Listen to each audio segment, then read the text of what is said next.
currently through the first three matches. They've been building steadily, getting better as the day has been progressing. 22 kills for them for their 45 points, 25 from Dreamfire. Of course, they had that amazing game one, and 21 from ExoClan, the only three teams that have been able to crack 20 kills so far through the first three matches.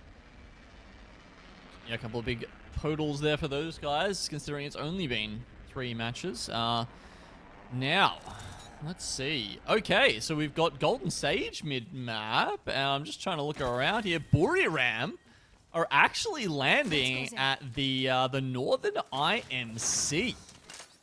Interesting. Okay, they've actually given it up to Golden Sage of all teams. That's, considering how dominating they are, considering how much of a top team they are, this is, yeah, it's a little bit wild, frankly. I mean, yeah, sure, IMCs are good as far as loot goes, but it's not a particularly well-situated kind of place. I guess you do get the circles up there occasionally, but you can see the circles going down south now. The much more central mid-map or ski lift location given away, and definitely would have been closer to the circle we're seeing this time. So DNZ, another team that starts off with one of those IMC Armory Xenox. They take Lightning Rod and then also use that top right Armory. As you can see, this one is going to head all the way down, likely to that very southern island there. So you can see Popcorn, who land in Barometer, and then of course also RTL, a team that we just saw do really well when the circle goes their way. They need to back that up again here in Game 4. Let's go there. Yep, certainly so.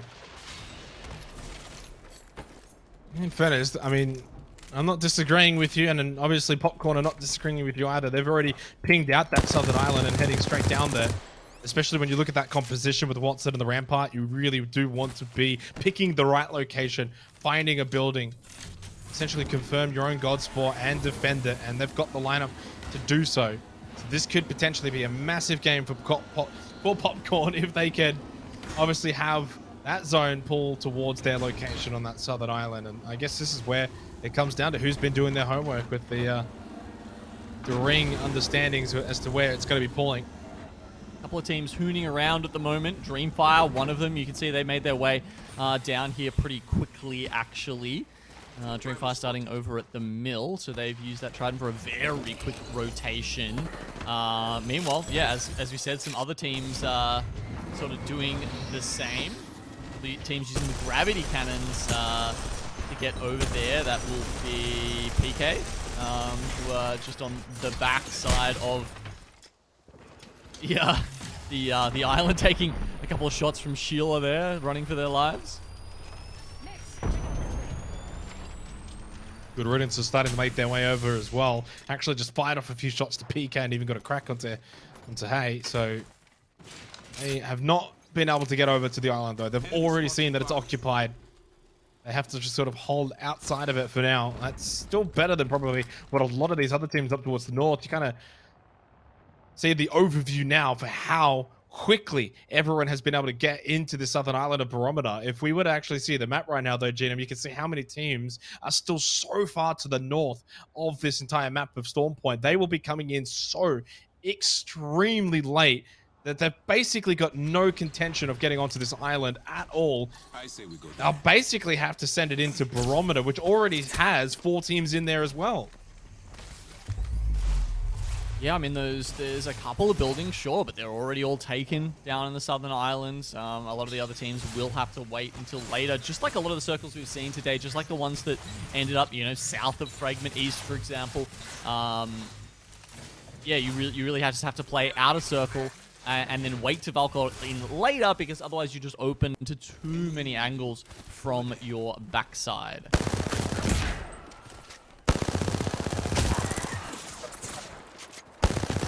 Well, we've been talking up Buriram and their ability to kind of improve as the day has gone on. I'm not going to lie, Dreamfire have maybe just sort of cooled off a little bit as the day has gone on through those 3 matches of World's End. They do have one of the better positions, though, in this game to turn around really their form. In some ways, they are kind of directly competing with Buriram today, considering how close both of the teams were coming into today. Only 2 points separating them. Yeah, neck and neck as far as the split standings go. EXO, as we talked about, need to try and make some space for themselves in that top 5. And they're going about it the right way so far, but still some work to do here on Storm Point. T4, they're going to get set up on the bridge that separates Barometer from the southern island. So, you know, obviously there's bridges that go out every direction from Barometer, but that's the one that's probably going to be most important, with the circle that looks like it should be a pretty hard shift south. And they've got the Newcastle, of course, that really helps them just bunker down and take all of the extra space they need here. Impenetrable, this position is looking for T4. Well, one team that obviously has been a highlight and in the spotlight at the moment, Buriram United, they will not be getting an early position. They will have to really highlight their killing prowess in this game if they're going to pick up a larger majority of points. I think one thing that sort of was to note on World's Edge through our first 3 matches was those teams that had those good placement positions early established were able to sort of convert that into high-end placement positions. Those teams that have been coming in late have not really been able to find an overall margin of success. Last week, Dreamfire kind of was able to buck that trend a little bit with their edge play, winning those fights, pushing in, getting good position late, winning, you know, a game here or there. It's not been able to translate though necessarily this week, bar game 1. And even in that game, they had good position. In this game, they've got good position. Heading into the second round, though, still 20 squads remaining. If for the first time today, all 20 will make it to round 2. But for how much longer will that continue? And who's going to get this information? I'm trying to flick around and see who's got information on the next circle already. But I am imagining this will go further south than it does.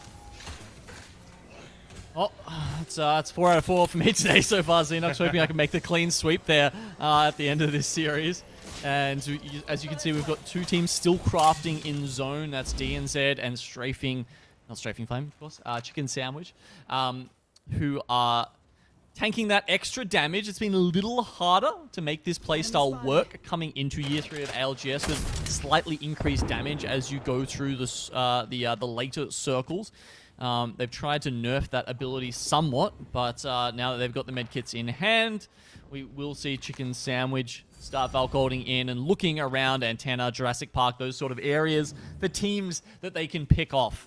They're actually going to go all the way down to Gale Station, so even further down. That's where they'll meet Dugu Play, Golden Sage, MDY, White, a couple of other teams who certainly like to get into scraps earlier on. DNZ, even much further out. Dreamfire, again, you know, changing it up, right? This time they're not pub stumping around the outside. They decided to get a really good spot early on, and hopefully they can, you know, use Pete's drone and use those smoke canisters out of Roy to keep themselves safe from prying eyes as they're right in the middle of that southern island. They did play well, obviously, in match 1. Really a surprise. Falcon trying to see what he can find. Not a whole lot of vision, in fairness. Takes the best of the best to spot anything in that sort of commotion. Damage with the Lahim. He has to pop the bat. Does so successfully. Balkan will follow suit. Really fight here for free agents. Obviously, sort of further afield. Not really expect too much more from this. Never mind. Good high ground position and getting some free damage. Lahim will happily take this free damage. Triple purple now for free agents as well. ADL Wolves not even attempting to fight back, trying to slide down the dish. And unfortunately, Legacy thought he was going to get knocked there. Survives, has the Phoenix kit in hand, will pop it. He'll go back to full health, full armor. Jagger and Heck are probably just trying to get the heck out of dodge. Yeah, but for how long? We've got free agents on the high ground. They're looking for ADL down the bottom. MDY White also keeping an eye on this. They're pinging them out. They know where they're going. And then further down, we've got Golden Sage. Remember we were saying that was one of the other teams, Dugu Play, that Chicken Sandwich might be going up against. They've somehow managed to dodge them. It was Golden Sage that actually take those kills off the board. And Chicken Sandwich are now coming up on the back of MDY White in Antenna. Obviously, for all of these teams, they will have to get moving. That zone's collapsing in on that Antenna position. And there's probably 3-4 teams, so a good amount, and they're not inside of this next zone. Exo Clan, Double Blue, Need to start trying to find some Evo damage and build that armor up. And esports have just made their way into Barometer. GQ will have to do the same largely soon. They've got triple purple. They're okay. They can take a fight if needed. In fact, a lot of the teams in and around Barometer are probably well equipped at the moment. S10 though for T4 still on white armor. A little bit concerning for them. Holding that bridge connecting Barometer to the South Island, which there has not been really any commotion at all on that southern island. No one peeking out. No one really wanting to give away any free damage. Yeah, not just yet. Of course, yeah, as you said, a lot of teams still holding up in Barometer, even though they know it's pushing away from there. You can see Boogie Borders do have that information, despite not having the crypto, so that's actually pretty damn helpful for them, considering. As far as where it can end on that final zone, Xenox, you know, the middle of the bridge is out, the buildings down there are out, so they're fantastic spots to hold. But you won't get, of course, you know, any heal loss happening there. So the rest of that island is pretty much free game. We could see it go anywhere further down there. Big fight happening at the moment. Golden Sage, DNZ, and then you've got Strafing Flame that's pushing over for Chicken Sandwich. And he has eyes on this. They can third party this fight. DNZ, Joker's being cracked, has to pop cells now. Doesn't really have many more after this.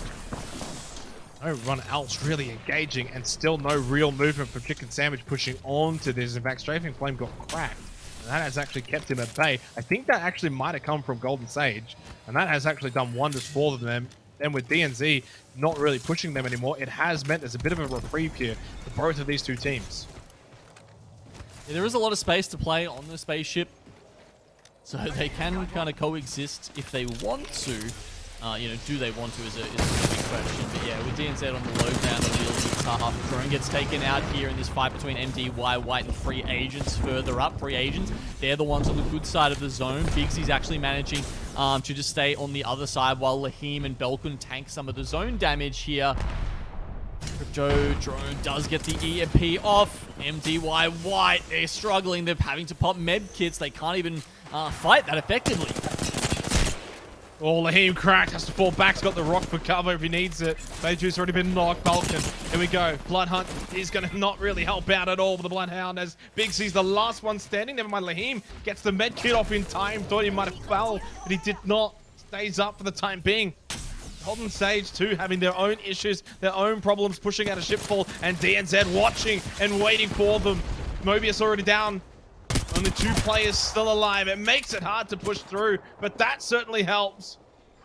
Got no idea how Mobius was that far outside the rest of his teammates there, so DNZ do collapse on him pretty easily, but they do get the trade back onto SA. Not sure if that was with the help of EXO or not. Killapose certainly is on the backside of this. You can see just creeping up there, him and Dexter potentially looking for some kills as the 2v2 from Golden Sage and DNZ continues in earnest. Falls back a little bit here. Arkstar out shots here with the Eva 8 as well. Damage. One more shot. He hits it with the last one as well. DNZ eliminated.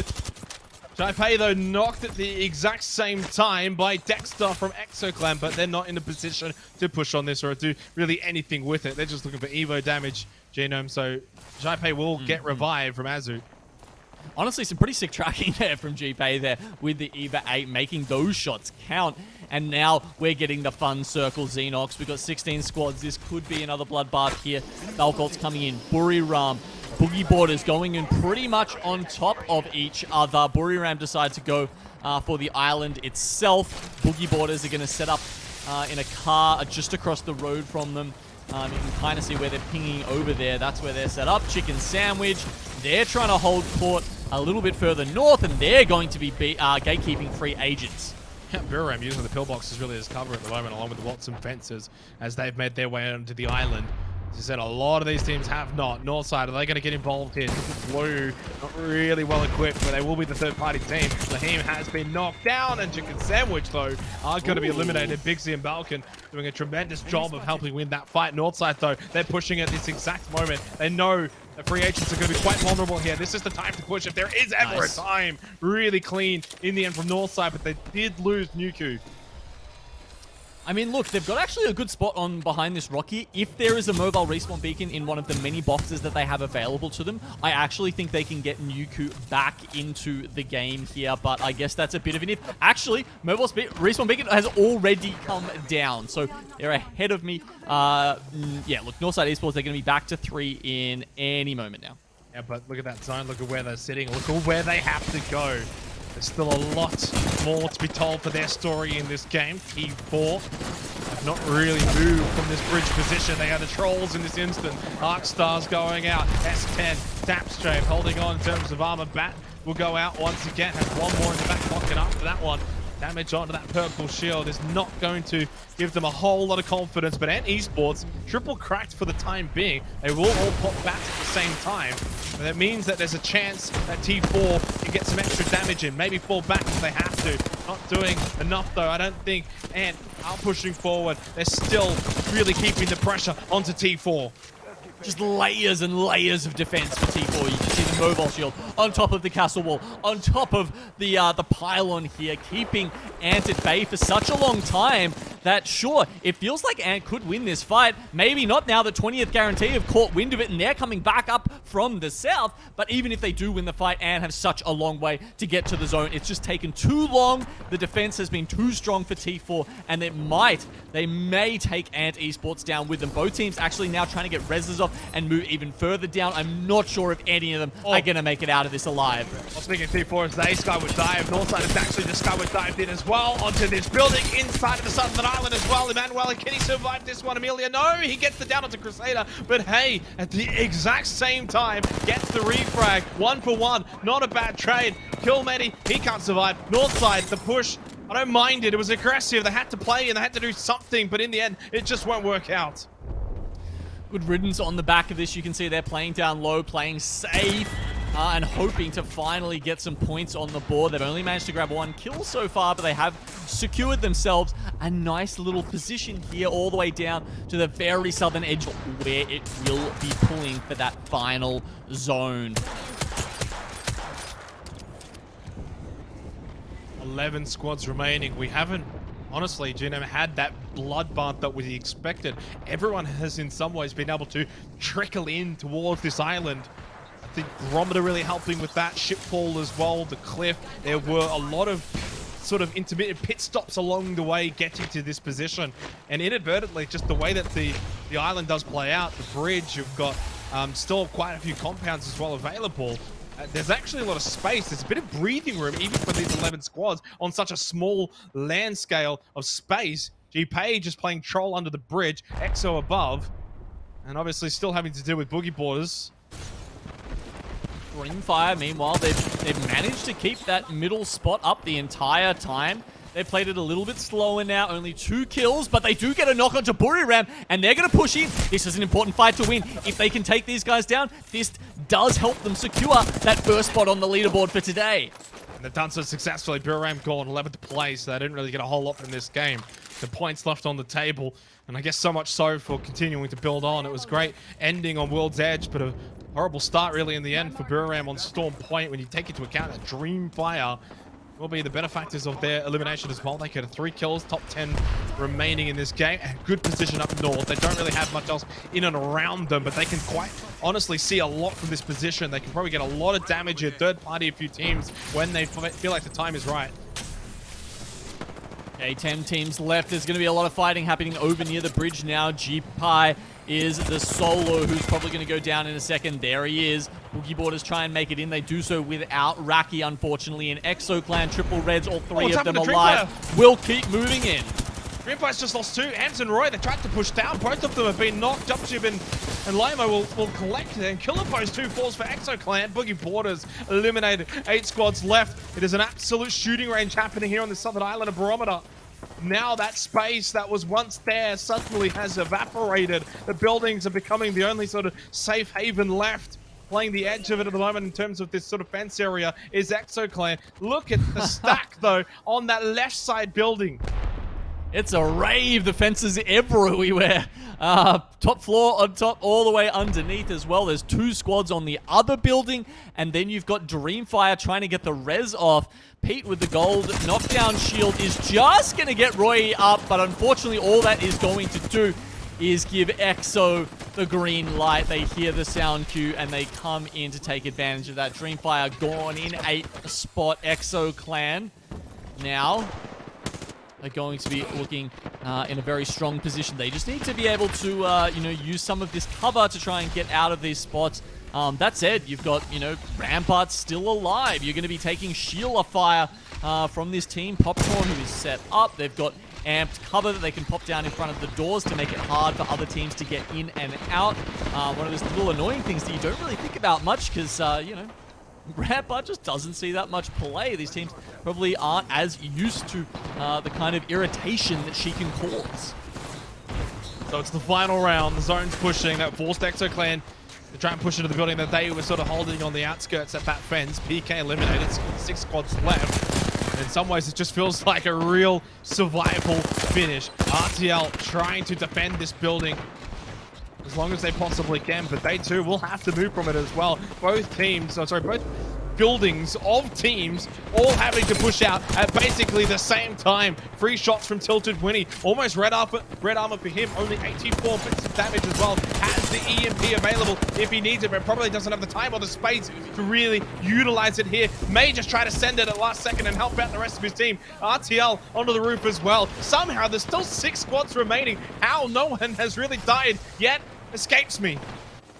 Yeah, these fences are soaking up a lot of damage. As you can see, the house on the left, those teams got pushed out first, so they're really struggling. EXO playing from the fence on below are actually doing pretty well. All 3 of them still up alive, but it's just going to be chaos in this final circle. Almost no cover left, a little bit of a fence, a couple of loot bins. That's all these teams have to work with.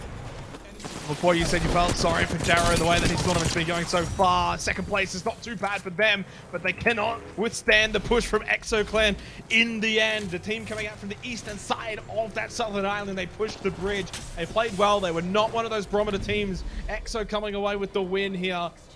It's a huge moment for them. They had a massive game in match 2 on World's Edge where they finished 3rd and 11 kills.